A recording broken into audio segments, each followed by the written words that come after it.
This is Prime Time Bitag Live sa aming headquarters. So ito ho'y sa studio ho namin mismo to, ano? Anyway, kung sasama po yung ito, susumahin ho natin ang balita, ano? Pakinggan nyo ho ito, ano? Mahigit 1 bilyong pisong halaga ng shabu. Ito ho'y nasabat daw sa 3 Taiwanese sa Paranaque. Sa loob ho ng subdivision ho to eh. Nangyayari ho itong mga putok sa buho mga Taiwanese na to. Dapat fina-firing squad ho to eh. Kaya sa China rin ho, fina-firing squad ho yung mga sangkot sa shabu. Dito ho, dapat ho, hindi na ho to talagang in-extradite. Patikimin ho ng sinasabing pagkakulong ng habang buhay. Dapat din diretso binibitay na rin ho. Kasi mga dayuhan, mga putok sa buho ho to eh. Can you imagine sa loob ho ng subdivision? Sa Paranaque, sa BF Homes, nandoon ho yung lutuan nilang shabu. Ito ho'y talagang laboratory ho to eh. Matagal na ho nangyayari to. Kaya sa atin lang ho, ano? Bakit ho ngayon lang? Bakit ngayon lang? In other words, marami pa ho yung susunod mga bossing. Ina-expect ho natin magiging aktibo ho yung ating mga law enforcers, mga drug enforcement agency ho natin, tulad ho ng Philippine Drug Enforcement Agency, PDEA, bago ho nakaupo dyan. Hindi na ho yung kakdak hindi na ho yung dadakdak ng dadakdak. So, ina-expect ho natin. Alright, that's the news. And more to come, more laboratories to come. Gusto ho natin makita na talaga hong matuldukan na ho to eh. Tsaka ako ho naniniwala, bitay ho talaga dapat dito eh. Death penalty ho para doon sa mga nakikita ho natin ito yung mga dayuhan. Tulad ho ng panahon ng way back in 1972, nasampulan ho si Lim Seng. Talagang firing squad ho ng dating Ferdinand Marcos na father ho ni Bongbong Marcos. Mga ganito hong kasing malaki na ho talaga eh. Nakakasira ho ng buhay to. Tapos dayuhan pa sila hong sisira sa atin. Sinasampulan ho yan. Talagang dapat yan eh. Firing squad din tulad ho ng panahon ho ni Marcos. Yung martial law noon. Dapat doon ho tayo patutungo. Wala na hong maraming sat-sat pa. At alam ho to ng ibang bansa kung mismo sa China, firing squad, pati pangungurakot. Eto pa kayong pagbebenta ng droga. Mga Taiwanese ho to, mga putok sa buho na to eh. Dapat hindi na ho pinauuwi to. Binibitay na ho to eh. Double bitay ho to eh. 2 beses kahit napatay. At sabi nga ni Digong, dapat nangingisay pa. Kung patay na, siguraduhin na talagang hindi na siya mabubuhay. You know? Anyway, let's talk about something dito. Ma-exclusive ho kami sa inyo, ha? Alright, iba ho si Bitang pag nagtanong ho ng mga tanong. Nandoon ho kami kaninang 2:00 pasado ho ng hapon sa Campo Crame and interview ho natin si Gerald Bato. Iba ho si Ben Tulfo, hindi ho reporter. Pag nagtanong at hindi ho nagpapakita ng mukha ko doon ho sa camera. Ako ho kasi, ang aking tatanong ay sasagutin lang. Pero ito hong aming segment ho ito, ano? Shoot from the hips. Diretso ho. And then straight talk. Diretso ho to straight talks. Mula ho kay Ben Tulfo to General Bato. At ang mga tanong ho natin mamaya, sasagutin ho yan. Ito ho yung mga dapat malaman ho kasi pinag-uusapan. Trial by publicity raw sabi ng ibang mga kumukontra. That's what you think. Now let's talk about it later on. Dito ho sa ating pag-uusapan muna. Bago ho to, sinabi ho ng palasyo, di na muna sa publiko. Ito ho yung mga ebidensya laban sa 5 general. Sabi ho ni General Bato, may ilang pang sasabit sa listahan. Mahaba ho to mga boss. Naturalmente, hindi muna isa sa publiko mga ebidensya kasi dadaan sa tamang proseso. Meron hong sasampan ng kaso diretso para doon sa mga aktibong pulis na 3 general na aktibo. Diyan ho yan sa National Police Commission. At didinggin ho yan sa ilalim ho ng National Police Commission dahil sila ho'y active. Ngayon, doon naman ho sa mga retired, diretso na ho yan sa sinasabing regular court under the Department of Justice. Sila ho'y sasampahan ng kaso doon. Ngayon, mga bossing, at meron pa hong 35 or 30-something na mga police na itatapon ho sa Mindanao, mga putok sa buho to eh. Sila ho'y nasa Drug Enforcement Unit ng QCPD. And sa ilalim ho ng National Capital Regional Police Office sa Mindanao, doon kayo makatikim. Talagang parang kayong kakatayin kayo ng abusayap doon, mga putok sa buho kayo eh. Kasi kayong nilipat kayo. Ito ho talagang Quezon City side nung araw pa. Talagang notorious ho itong mga putok sa buho to eh. Planting shabu ang ginagawa ho nila na marami ho kami kasi kapatid nating Muslim nung araw. Pag pinanood nyo ho sa Bitag Bitag Official sa YouTube channel ho namin. Ang dami ho kaming mga istorya ho na kung saan kapatid nating Muslim, pinaplantahan nila, nagbebenta lang sapatos, tsinelas, hihingi ng kotong to mga putok sa buhong mga polis sa said na to sa Quezon City. No? Hindi ko pa mamakalimutan to.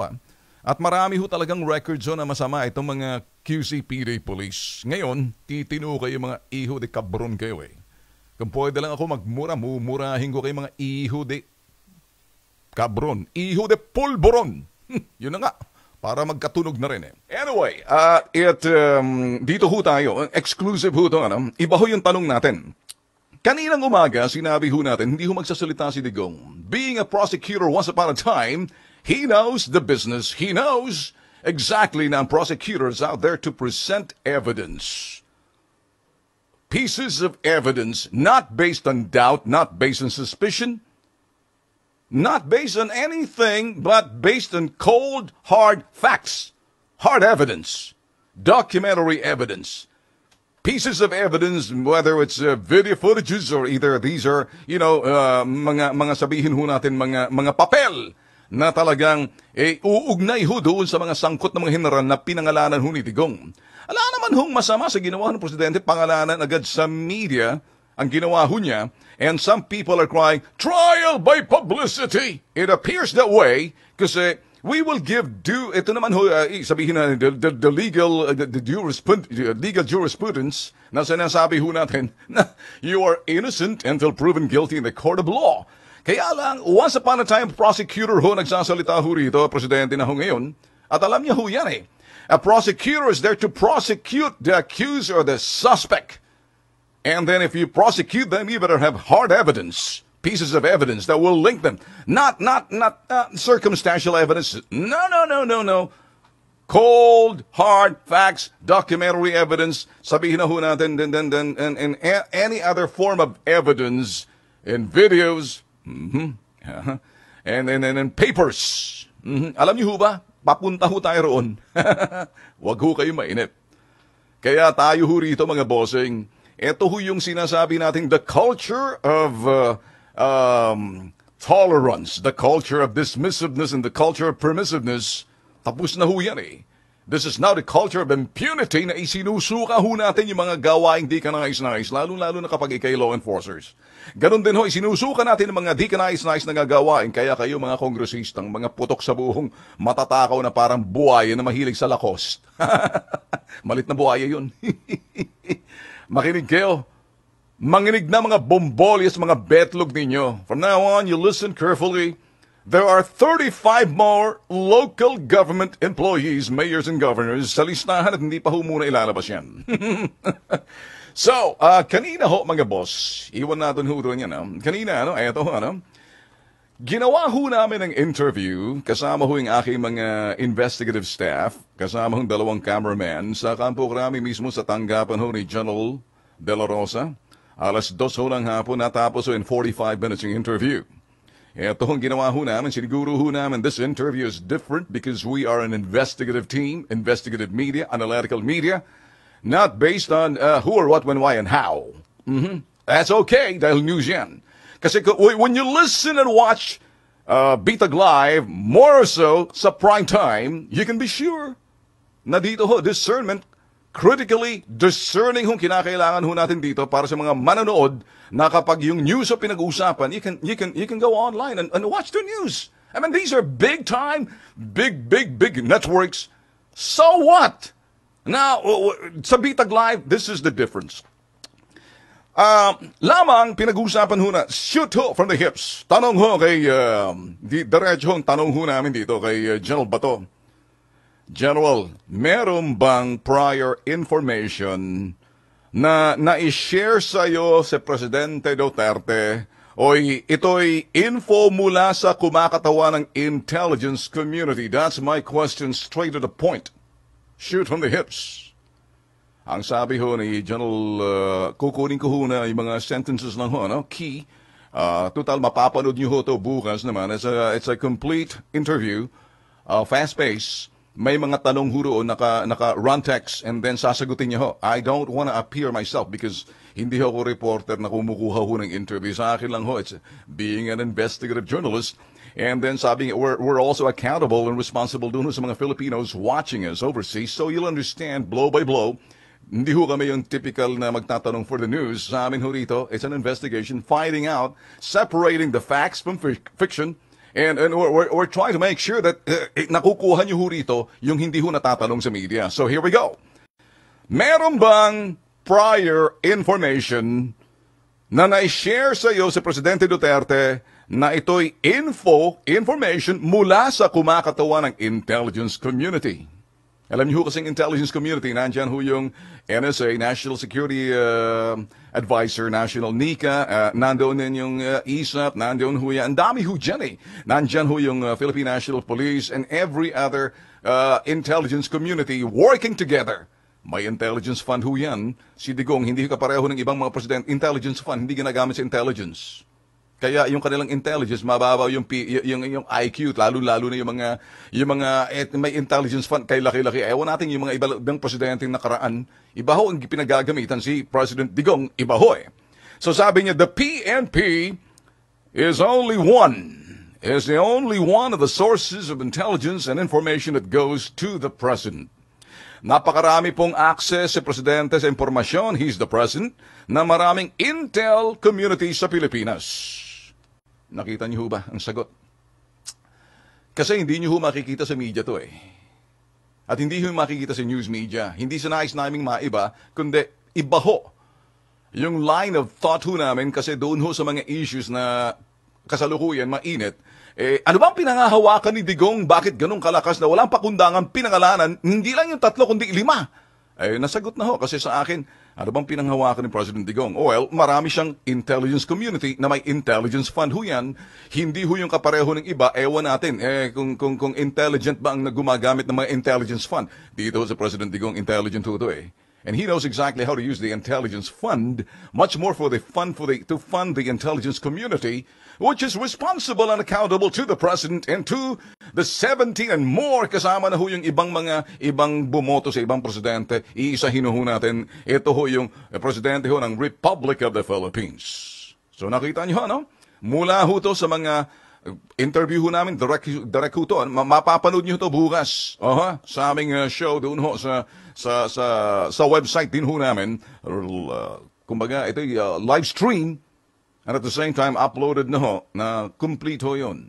Yung mismong si Bato, General Bato nagsasalita. Ito naman yung sunod na pangatlong tanong ho namin. Inilaktawan ho natin yung isa, and I'd like, ito lang dito ho sa question number 3. Yan bang impormasyon na yan, General, mula ba sa insider yan? Na-infiltrate ba yung drug groups o kabuuang industriya ng droga sa Pinas? Sila ba yung source? Uulitin ko ang tanong ko ho, ano? Ang tanong ko ho kay General Bato, yan bang impormasyong pinanghahawakan ng Pangulo, mula ba yan sa insider, na-infiltrate ba yung drug groups o kabuuang industriya ng droga sa Pilipinas? Sila ba yung source?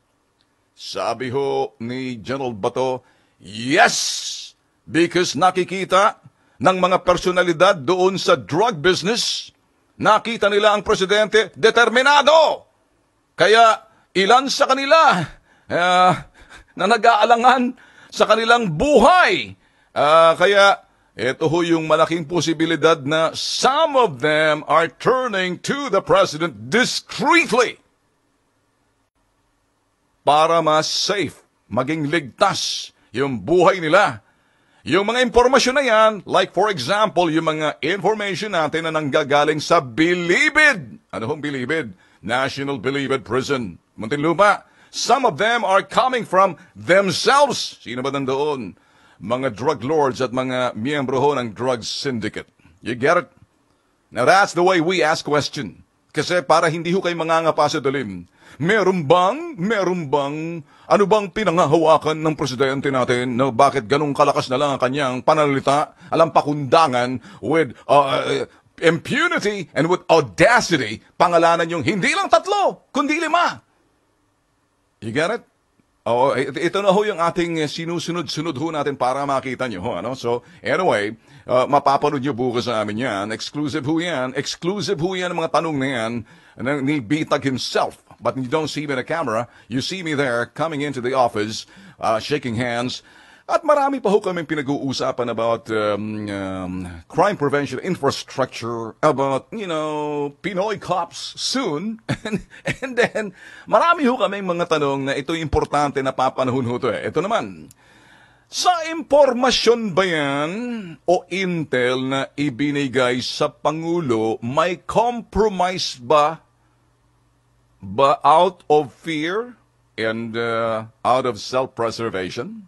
Yan bang impormasyon na intel na yan ay binigay sa Pangulo? May tawaran ba yan? Na parang kapalit niyan because sa takot para manatili silang buhay. Sagot ho nitong again kinuha ho namin yung, and then you will see this. Nilalabas na ho ng exclusive. Pag sinabing exclusive, sa amin lamang, sa Bitag lang. Ay, sabi ho ni General De La Rosa, myself speaking. I'm not speaking in behalf of the President. I have been dealing with informants which have been with the intelligence group.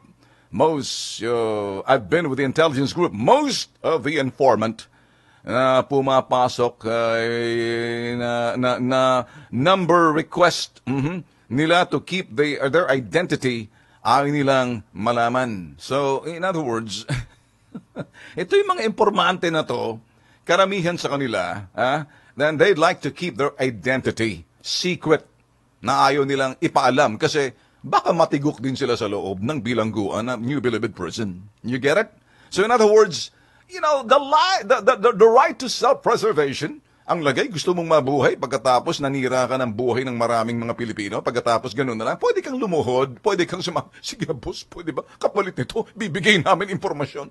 Kaya, ganun ba ang nangyari?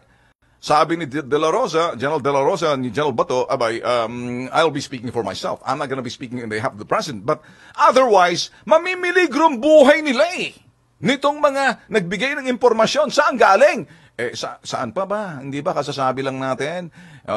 Sa sinasabing the National Resort for all the prisoners. Resort yan dati, ha? Doon sila, may mga sex toys, may mga pumapasok na mga pokpok, may mga gunang-ganong mga kung anong dala-dala nila, kompleto sila. Ngayon, ala na. Hindi ho ba? Nang lagi nang pinapasok ni Lie, Delilah, Lie, senador na ngayon. Well, don't mind my voice. I don't sing well. Lalo, I can sing when it comes to being phony as well as funny. Phony singer. So, ito na ho, sabi niya, in order, otherwise, mamimiligrom buhay daw nitong mga informante. Kaya, in order naman to give assurance, tsaka to maintain the trust, tiwala, na binibuild up namin sa mga informant namin, mga informante namin, talaga naman protektahan mo talaga sila. Sabi ho ni Gerald Digong. Otherwise, mawawala yung valuable assets or informants. Hindi mo sila dapat ilaglag yung mga informante mo. Kaya yung nagbibigay. Kahit na nga ho yung CIA, magugulat na lang yung mga FBI, magugulat yung mga police and detectives na yung palang pinaka-putok sa buhong kwagong GAGO, informante pala ng CIA. Kaya kumbaga minsan parang they throw their weight around sa mga sine. Ganon din ho sa totoo sa Intel for exchange for that. Pero ito, nandoon sila sa loob. So, ito na ho. Next tanong ho natin si Bitag. Ito ba ay kabahagi ng pakikipagtawarnan ng mga drug lords na kung saan malalaking pangalan ay ilulutang? Tanong ho yan namin at isinagot naman ho nitong nagtatanong lang ho kami. Nagtatanong lang ho kami. Sagot naman ho ni General De La Rosa, I don't want to preempt anything. Meron nga akong narinig na merong blue book na nadiskubre na nandoon yung mga payola, nakikita yung mga pangalan at magkano at how frequent, anong schedule sa pagbibigay ng payola. Yung mga blue book na yon na sinasabi pero Di ko pa nakikita, narinig ko pa lang. In other words, sabi niya, ako'y PNP pa lang. Marami kaming intel source so at the disposal of the President. Kung sabi niya, kung sa akin nga, narinig ko yung mga blue book na yan. Sinundan ho natin ang isang tanong. Yan bang blue book na yan? Iba pa yung blue book ng payola sa wedding at blue book ng payola sa droga? Ano ba yung sagot nito? Aba, iba po yun. Iba pa yun. Iba yung payola droga ng payola sa droga at iba yung payola sa huweteng. Si Gerald De La Rosa may sabi niyan. Kami nagtatanong lang po. Ito'y talaga strictly ay drugs lang to. Dito mo makikita na, that can pin them down. Sila na talagang iipit doon sa mga, sino ba? Ano bang pangalan inilutang na mga taong involved doon na nasa listahan? Blue Book. Get it? So, ito ho yung mga tanong ho namin. Wala pa ho sa news to, ha? Iba ho yung mga tanong sa news, eh. Kami ho sa Bitag, investigahan ho to, eh. Kung pag-uusapan ho yung investigahan, iba ho yung aming katanungan dahil investigative media ho kami, analytical media rin ho kami. That's why sa amin ho, you gotta be critically discerning when it comes to question needed by the people above the news. You need to analyze, evaluate, and then validate. You need to validate everything that we're saying and the sources, General Bato. Kaya lang ho, masyado ho si General Batong maingat din, Exclusive interview ho to. So, ito hong aking pinanghahawakan, medyo minamark lang ho namin kasi ipapakita ho namin to mga bossing. At marami pa ho kaming tanong. Sabi ho natin, ito pang tanong ho natin, isa pa. Kasi marami, we had 13 questions. At yung inilutang lang ho namin para bukas, at least meron na kayong bird's eye view, fresh. Fresh pa ho to. Kaninang 3:00 pa lang ho namin. So, in essence, mga bossing, kung mga bago mga 6 hours ago pa lang ho to, eh. Ala pa ho sa balita to na mga kung ano diyang mga balitang TV, Patrol, 24 oras. Ala pa ho to. Wala pa ho to sa action. Wala pa ho tong mga balita kahit anong mga dyaryong hinahamon ho namin. Kung may tatanong ho nila yung mga tanong na to, eksklusibo ho sa Bitag Live Prime Time! Get it? So, ito pa hong tanong namin, mga bossing. The 7th question, ito ba ang dahilan kung bakit ganon kalakas ang loob ng presidente? May blue book at may resibo ng mga transaksyon sa bangko, pati ang resibo at banknotes, leading to the generals? Ang sagot ho rito, medyo tricky ho ang sagot ni General Bato, eh. At hindi ko ho siya na sinisisi. Sabi niya, ang nagpapalakas talaga ng loob ni President Duterte ay yung accountability niya sa Filipino people. Ang balak lang niya talaga ay bigyan ng saysay yung boto ng taong bayan. You have to do it by all means. Ganon ka-patriotic yung tao. Ganon siya ka-nationalista. Well, you got everything what I've said.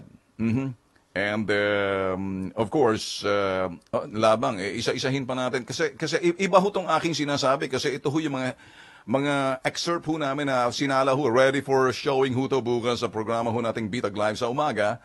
That is, kung papasok ako, paano pag medyo nangiti yung boses ko, dito nyo lang mapapanood. And then we will just go ahead and upload ho to exclusive sa amin ho sa YouTube channel ho namin. Pag medyo nakisama sila lamunan, ako'y bukas papasok at doon mapapanood nyo yung video. Kung hindi, exclusive na rin dito lamang sa Facebook ho. Okay ba? Naka-ready yung aking mga social media team. Nagpapalakpakan na. Wala akong pansit ibibigay sa inyo. Diyan lang muna kayo. Sige. Kahapon pinansit ko kayo. Baka Anyway, and just talking to them from the outside, I can see them on the side of this mirror. Pagitan lang ho yung aming social media team and aming new media team, and the other side of it, mga editors ho namin sa aming mainstream media. So, ganun ho dito sa Bitag Media Production. Sa amin ho sa Bitag Media Unlimited. Etong tanong.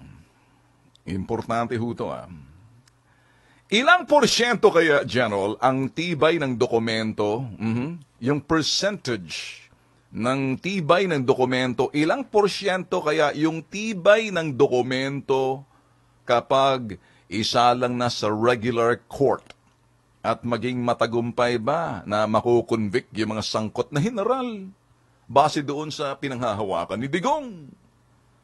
Sabi ni General Bato, first, I do not want to preempt the investigation because being conducted by the NAPOLCOM, the National Police Commission. Na siguro naman kanina kung nanood ho kayo ng mga news, halos parehong mga sinasabi nila.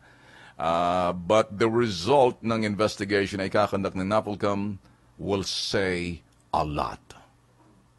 Yun hong sabi ho ni General Bato. Baka pag ako'y sinipag, basahin ko na lahat to. Pero, wag na. Sabi ni Apple, ang aking staff, si Apple Meneses, Boss, tira mo naman. Wag mo na may buhos lahat. Paano kung medyo nangati sila lamunan bukas pagkatapos sinabi niya, Boss, parang ayaw mo pumasok ata naniniguro, nakaabang na tayo rito na hindi kayo maiiwan. At para pag nabasa niyo mga dyaryo, tatanong niyo to, ano ba? Eto na, sinabi na ho natin. Alright. Papasadahan, meron ho akong tinanong kay General Bato. First meeting ho namin to It's very accommodating, it's very funny guy, and sabi ko, General De La Rosa, ano bang kultura ang gusto mong maibahagi sa mga pulis ngayon na pinamumunan mo ang bagong Philippine National Police? Sabi ho niya, and I quote, dito ho, excerpt po ito, I want them to adapt the warrior culture. Gusto ko yung pulis ko palaban. Pulis ko ay matatapang at hindi duwag. Gusto ko yung pulis ko talaga'y totoong pulis. Lumalaban, hindi tumatakbo sa labanan. Ayaw ko ng pulis na duwag. Yan ang kultura na gusto kong i-develop sa PNP.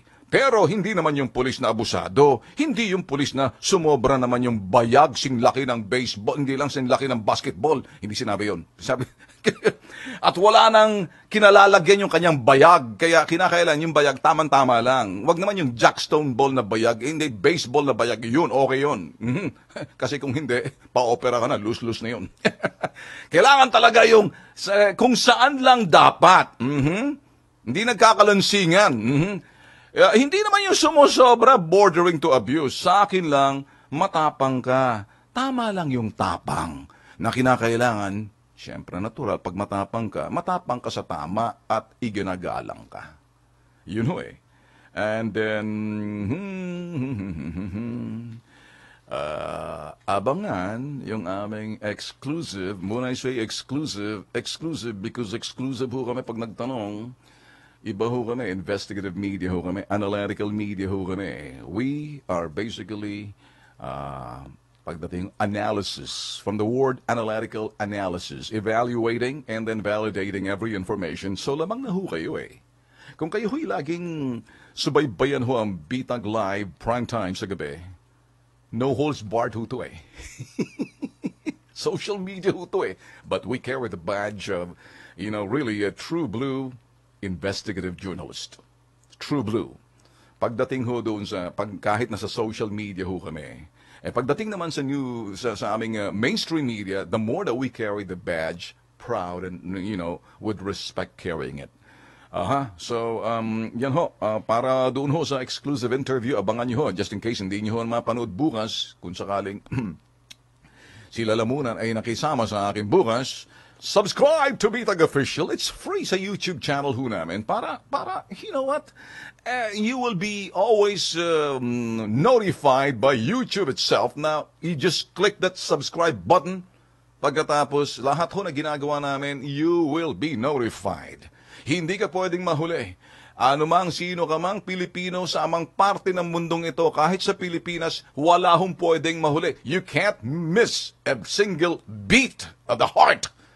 So, pag pinabi the heartbeat of the Philippines, it's Bitag in the morning and Bitag on a prime time. The heartbeat of the Philippines, it's Bitag prime time.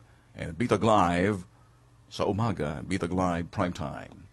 I guess I have nothing more to say. See you tomorrow. Adios.